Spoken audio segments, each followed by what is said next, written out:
At nagparada ng sa kulungan ang bagsak ng lalaking nagpasok at nagparada ng motorsiklo sa loob mismo ng Taal Basilica sa Batangas.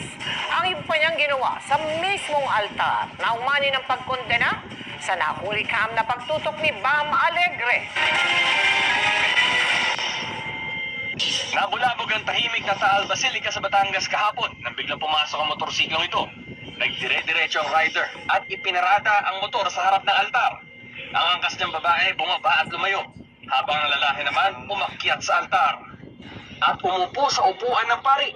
Bigla pa bumalakpak ang lalaki at itinaas ang kanyang kaliwang paa.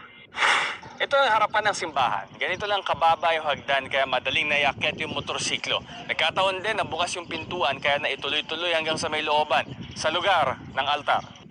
Ayon sa pulisya, hawak na nila ang lalaki na dinala raw ng ilang concerned citizen. Hindi rin daw siya makausap ng matino. Base dun sa sabi ng magulang, wala daw bisyo yung bata. Pero nung nandito na yung bata ay nanghihingi siya ng sigarilyo sa mga kapwa-preso niya. Ay nang tinanong natin ay sabi niya ay nakagamit siya ng marijuana. Nabili niya online. Depensa ng suspect, hindi raw niya pinagsisisihan ang ginawang pagpasok ng motorsiklo sa simbahan. Parang gusto ko lang kung mabasbasan. Yun po.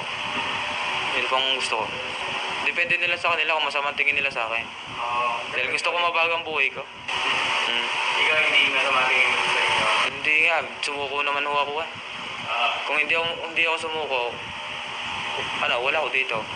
Baka yung nagtatago na.